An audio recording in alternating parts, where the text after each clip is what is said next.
Hey, what's up guys? Back with another quick tutorial. I figured I would do a tutorial about mixing. At first I was like, well, this is going to be a pretty quick mix, so I don't need to do a video. And then I remembered the most important thing I could remember, that it's always something that another person doesn't know, no matter how simple it is. So here we are, we're back. All right, so the first thing I want to do, and I realized that when I got to some point when I was messing with EQ, I had a little trick that I was like, oh wow, a lot of people don't notice. So let's just do a tutorial.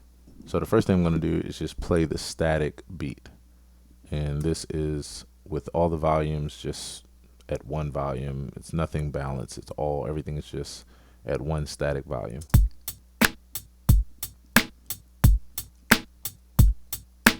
So you can hear that, you can hear every instrument and that kind of thing.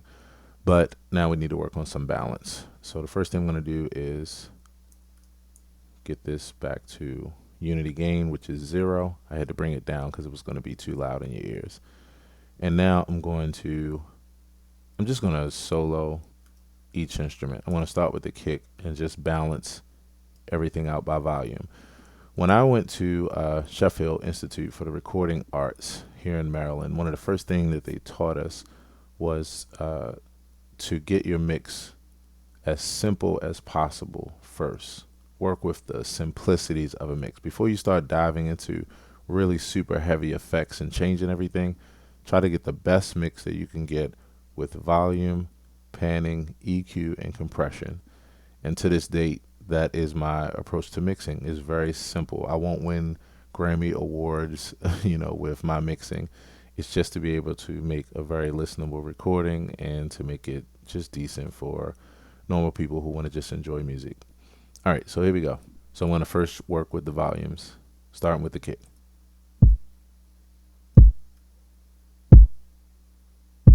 Okay, so that's a pretty decent volume. Everything will come more into focus as we allow the other instruments to come in. So next up, I would do snare under normal conditions next, but in this beat, I want the snare to be tucked behind the snaps and the claps. So what I'm going to do is go to the snaps next, and then I'm going to come back to the snare. Actually, I'm going to go to the hi-hat first and then go from there.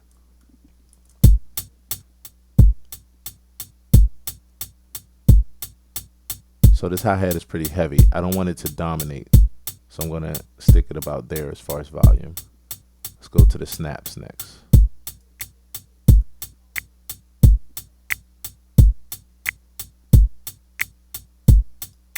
So if you listen to the video of the making of this track, then you'll know that I was saying that this snap is a little secret weapon. A lot of times producers will use snaps in order to accentuate the percussive aspect of a snare. And so that's how I want to use it in this regard. All right, here we go.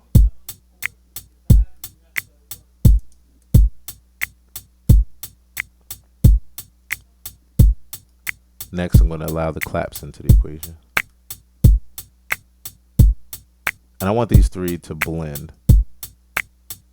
Let me let you hear it by itself. And here's the second clap. Sorry, that was pretty loud.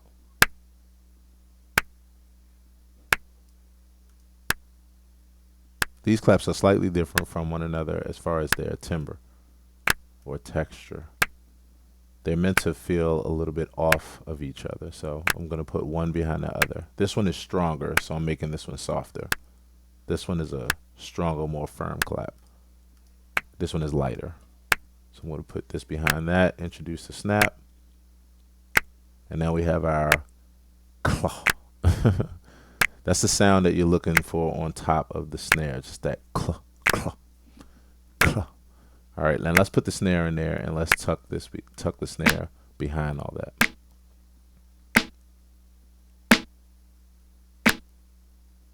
So probably about there for now. Let's bring the kick and the hi-hat back in.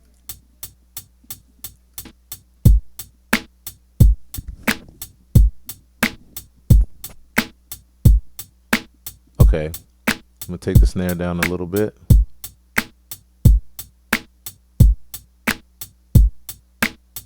About there. going to bring up a little bit more clap.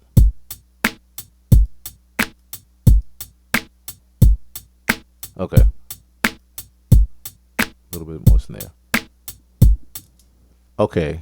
Now for some basic EQ. The first thing I'm going to do, which is where I decided, okay, I really do need to do a video for this. This hi-hat here. If you listen to this hi-hat closely, now this might be hard to hear unless your ear is tuned to frequencies. When I listen to this hi-hat, there's low frequency information on this hi-hat that I need to get out of there. And the way to do it is to come here to the EQ and to take this last frequency range right here and to roll off, to bring it up like this. If you notice, it's thinning out. This is before. It's very subtle. In fact, that's what I'll do to accentuate it so you can really hear it. I'll take this here and accentuate the low end on this hi-hat. It almost sounds like a kick drum. And that's just a part of the sample. What I'm going to do is get that out of there by rolling off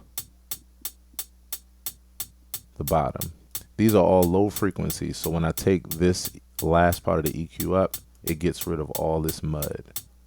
And now it's cleaner. Just a very small technique, and you can use this technique for cleaning up any instrument. Any instrument that has too much low information, you turn on the bottom EQ here. If you're in Logic, this is called a high pass. It allows the highs to pass by while it decreases the lows. So now that makes it a little bit cleaner.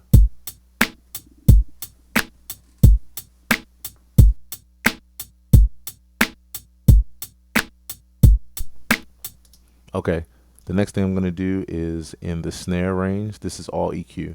In the snare range between 2 and 4K, this is what we call the intelligibility range. A lot of times this is where your snare hit is, like the meat of it, the pop of it. Right now I'm just narrowing down the frequency range. And I know I'm doing this pretty fast. I'm doing this intentionally fast because I just want to do this video to spark questions and to see who would be interested in learning more. And from there, based on your questions, I'll know exactly what topics to base the future videos around. So I'm just doing this just to bring out the pop of the snare. Just a little bit. And that's it. It's very subtle. Very subtle.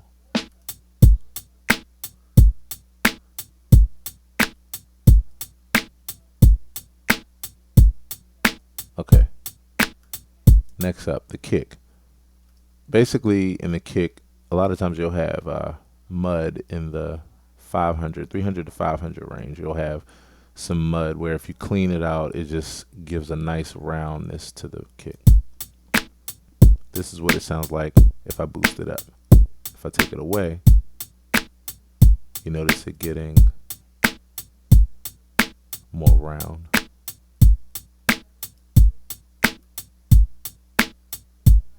And I'm just going to do just about that much. Again, I'll explain EQ in better detail in future videos. For right now, I just want to kind of do a quick run through. So now the kick is better in that regard. Next up, let's check on the snap. Now you don't have to put an effect on everything. You just listen for certain things that your ear wants to hear or that you know the listener may want to hear. One thing about mixing that we learned in school that I think is an important way of thinking about it is it's just like using spices in your food. You don't want to just overload things with salt. And sometimes, even if you know it needs salt, you don't want to just start throwing salt on. You want to taste it first and season to taste. You literally want to mix to taste, just like seasoning. Don't just get in there and just start throwing effects all over the place. You'll find yourself in a big mess. And then you'll have to go back to the drawing board anyway because it won't be a way to fix it once it's, really messy. Again, it's just like food. It's just like throwing too much sugar and too much salt or too much milk into food. It becomes a mess after a while. You have to start over. So, to be honest, my snaps, they feel really good to me. I'm just going to leave them alone. Okay. The claps sound great too. But I'm going to show one little trick that I use. It's a very subtle thing. If you clap your hands together and you clap the middle of your palms, you'll hear a certain frequency that's like, it reminds you of a snare, like when you hit a snare perfectly, that pop. And if you clap and listen to that sound, that's what I go for when EQing. Each clap is different, so I have to boost the frequency range in each area, so that way I can find it. So here we go.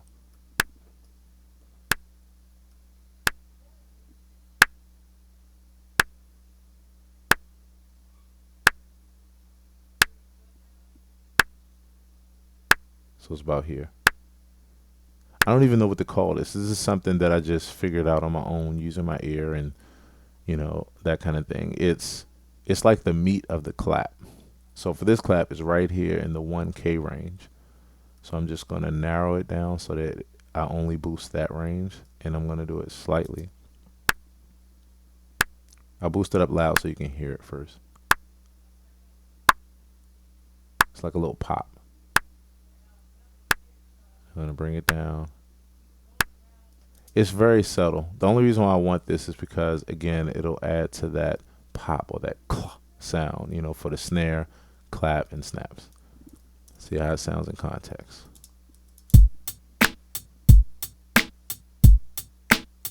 So I feel that pop there. I'm going to boost up the kick a little bit more too.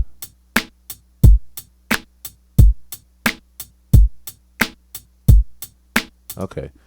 For right now, to keep it simple, that's about it for EQ. Okay, next up, a little bit of compression. Now, compression, again, another one of those seasoned to taste, and then we'll be done with this segment. Compression is just being able to control the dynamic range of the instruments. There's a lot of times when the instruments are competing with each other as far as volume. And so sometimes, like with this kick, you'll want it to thump, but you'll want to keep it controlled. So compression is a way of slightly just reeling in and just putting a leash on your instruments so that they sound big and fat, or however they're supposed to sound, real crystal clear and nice, while not competing with each other as far as dynamic range. So the compressor that I'm going to use is one of my favorites, which is the Waves C1. And I'm pretty much going to use this on all the tracks to keep it simple. Like I said, I mix at a very, very simple way. Now, I know for some of you all, this might not be simple, but I promise you, if you get into professional engineering, this is very simple. So I'm not going to explain this in entirety. I'm just going to run through it to keep it short. What I look for is here. This is the sound, and here's my device for measuring how much I'm going to decrease this sound. I like to think of it as taking the edge off of the sound and then putting it back in there. So I'm going to go to about a ratio of 1:25 to 1. This may be very hard to hear, but it quieted the kick and it sounds a little bit more controlled. It's not wild. Now, if I click this tells me how much I'm decreasing the sound. I'm decreasing it by at least 4 decibels each time. So here I'm going to make that up by adding, I like to add a third to a half back with this plugin. And if you notice, it sounds like it's thumping actually even more. So it's thumping more, but it's more controlled than it was before. Let's listen to it in context.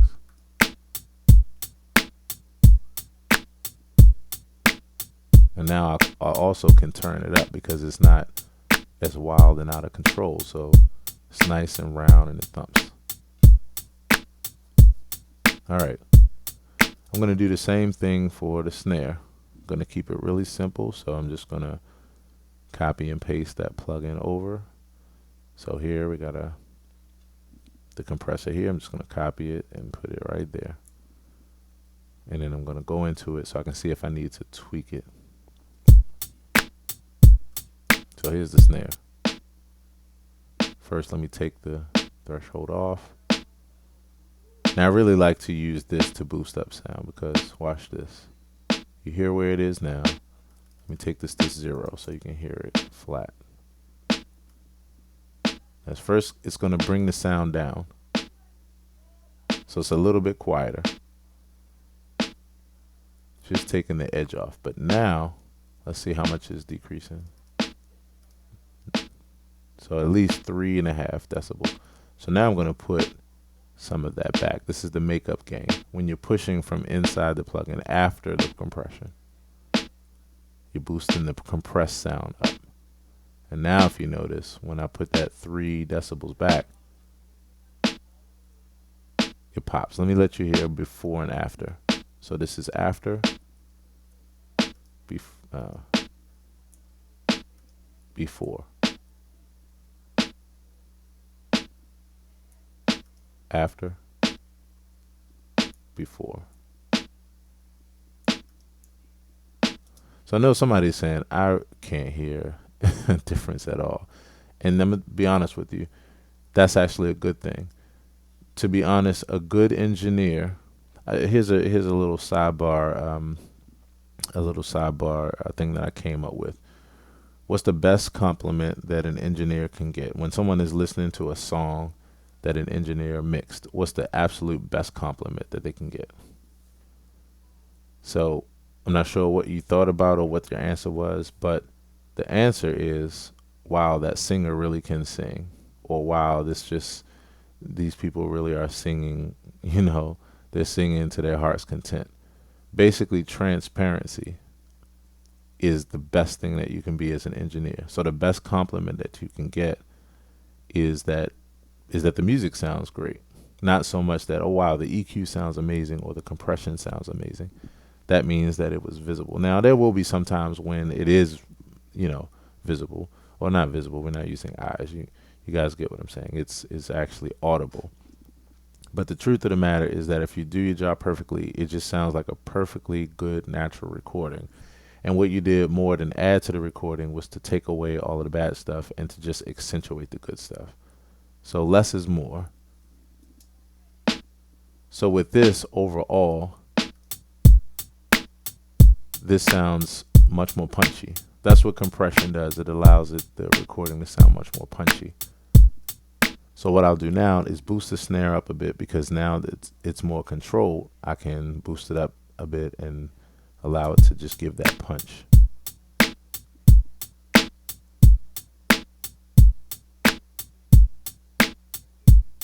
Now this is a click track, so I'm not going to boost it up as much. This is a click track that has a snare in it. Most click tracks will have a sound that's in the place of a snare, but the snare will be left open for the drummer, and maybe there'll be another smaller snare or some other kind of pop sound, something that represents a snare and is layered nicely with a real snare. This has an actual snare in it, so in order to balance out the difference, I'm going to bring it down some so that a drummer doesn't feel like he or she is overpowered by the snare and they feel supported. And really the same thing goes with the hi-hats. Usually this hi-hat pattern would not be a part of the click track because the drummer will play that.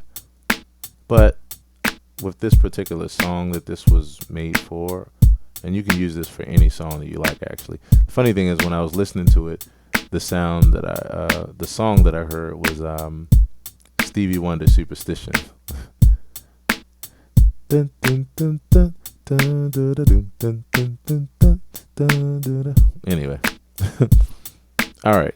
So next we have snaps and claps as far as EQ. And to be honest, I'm going to treat these the same exact way. I'm pretty much going to treat this entire track the same way. I'm not going deep into mixing. I'm just applying a very simple approach just to bring out what's already there. So the first track we have it on is snaps.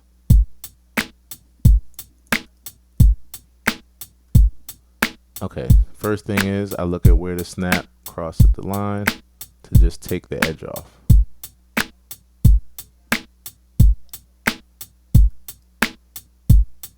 And now that's not much. I'll give it a little bit more. I want to keep it subtle. So I'll take about that much off, and then let's see how much is being decreased. Okay, at least 1.5 decibels. So I'll just add 1 back.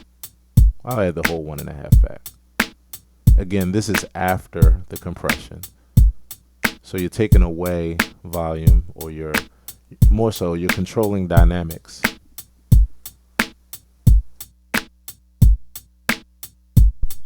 But with the volume that's taken away, you can add it back with your makeup gain.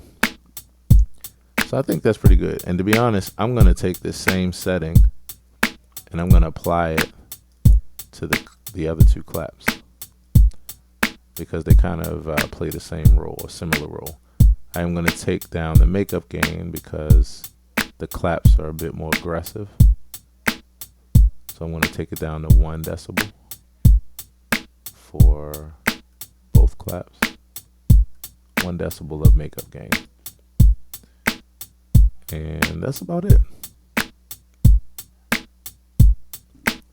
Now the very last thing that I'm going to do, there would be a couple more steps that I would do kind of in like a icing on a cake process, especially to the master fader. What I'm going to do right now, just to show you one of those things that I do, is I'm going to add to the stereo out, which is everything is going to this stereo out fader here.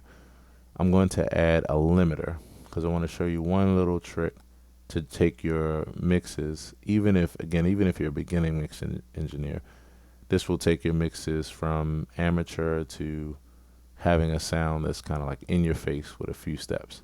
So this sounds pretty good so far. But what I'm going to do, if I want to really boost this up, is on this stereo out track, I'm going to open up a waves limiter. It's one of my other favorite little secret weapons. I only have a few because my mixing style is not that deep. Now what this does, this is an ultra maximizer. Sounds like something off of like Men in Black or something. What this ultra maximizer does is, this is a hardcore compressor. We call it a limiter. It's a brick wall compressor. And what it does is it has a ceiling. It only lets the sound come up to a certain place. And then from there, we can actually boost the sound, the overall volume of the compressed version of the sound. Again, this is just like a compressor. It's a brick wall limiter. It doesn't allow the sound to go past at all a certain threshold.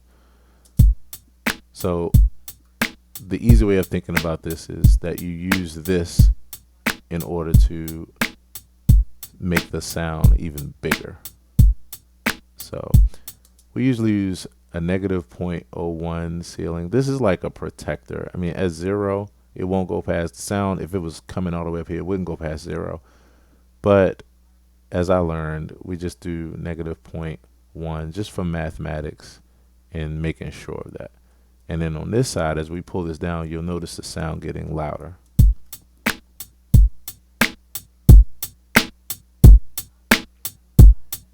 Okay. Now, because of the fact that I don't know how loud this will be in your ears, I'm going to keep it down to a minimum. So I'll just keep it about here. I'll take it down just a little bit more.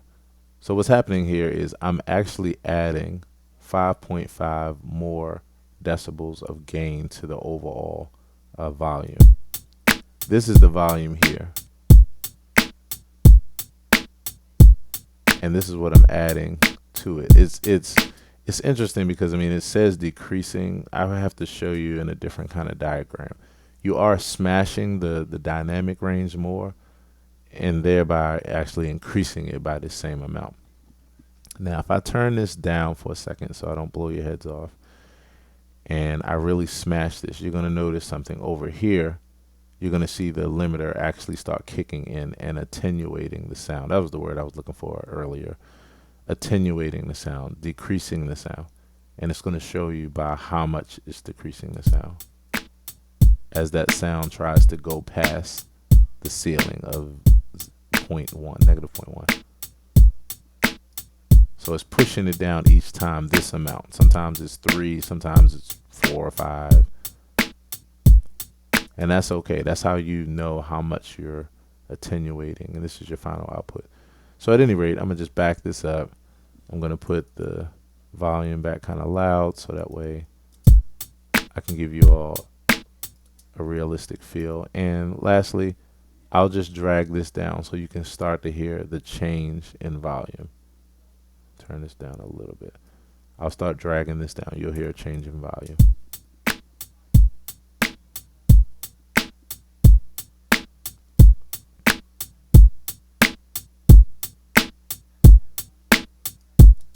This is how people are competing on the radio. It's what we call, it leads to what we call loudness wars. I try not to participate in loudness wars. We'll get into that in another video.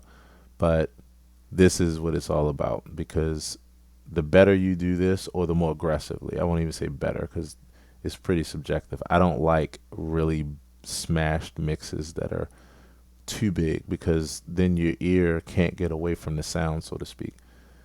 It makes sense in pop and some other genres that are loud, and especially genres dealing with dance music, but it can be pretty fatiguing on the ear. But as you saw there, the sound got louder and more in your face. That's how you come up with a final recording, and this is limiting.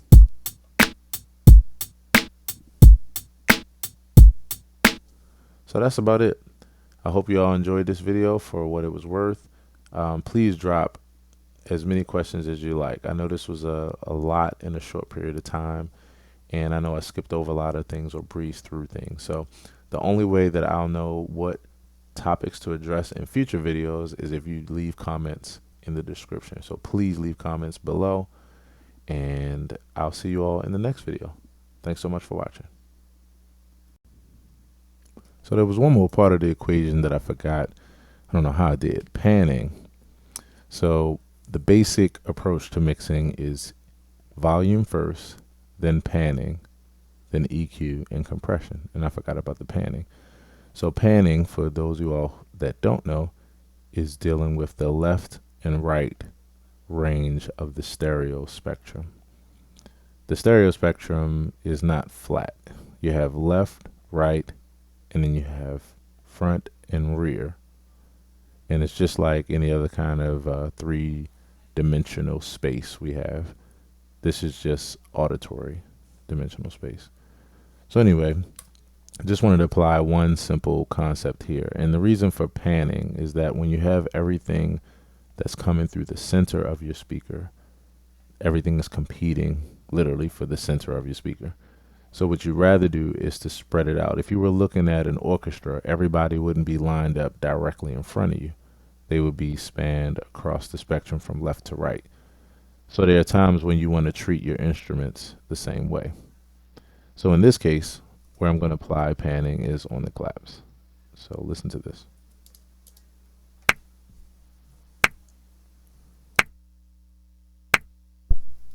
So that's my clap. I'm going to take this clap and move it left. Let me do it in real time so you can hear it. So you notice it's starting to move left. And then I'm going to take this clap here and move it right. You can hear it shifting. Now when I combine them together, it sounds like there's two people clapping as opposed to just one clap straight up the middle. And that sounds more realistic, because if you had two people in the studio recording next to each other clapping, they would have to have space in between them. So now when you put that all together with the beat, here's what you have.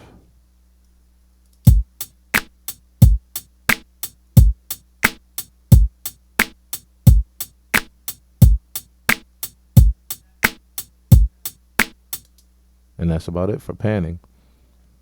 There are many other instruments, like say you take the kick, you take the snare. Your kick you don't want to really pan. Let me just demonstrate that.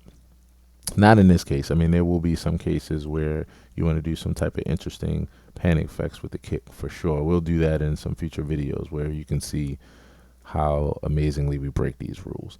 But for right now, this beat, the kick is the foundation. So if I did this and started to move the kick here, to your right ear, that would feel awkward.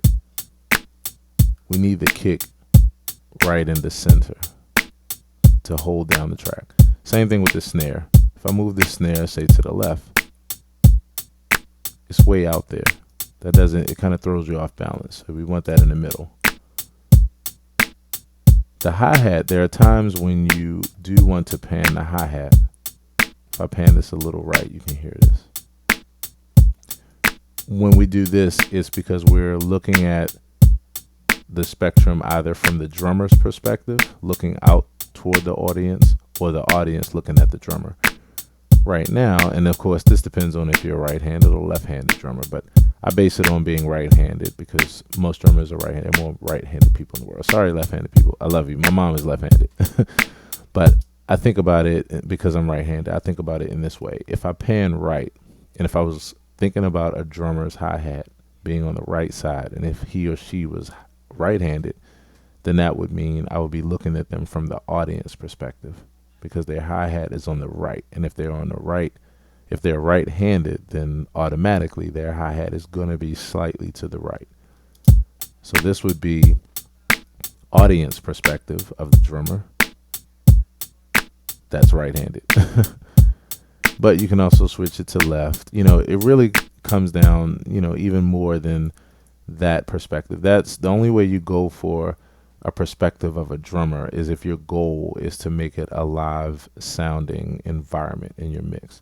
If it's not, and you're just going for effects or you're just spreading things around, trying to give everything its own space, it really doesn't matter. You just season to taste. You know, you could have your hi-hat on the left if you wanted to. Now, the only reason why in this recording I'm going to leave it in the center is because I don't have any other competing instruments in that range. If I had some other instruments that were holding down 8th notes or 16th notes that was going, say, off of the hi-hat, like if I had a second hi-hat pattern, then I would move them in different directions so that you can get that bouncing going back and forth. But for right now, I kind of see the hi-hat in this particular beat as a part of the foundation. So I actually want to leave this right up the middle, like the kick and the snare, and just allow those two claps to give us some spatial dimension here. And same thing with the snaps. I just kind of want the snaps right on top of the snare, right up the middle. So that's in context. And once again, here's our claps by themselves.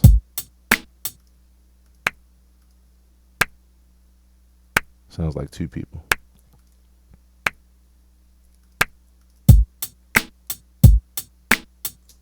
That's about it. Thanks so much for watching.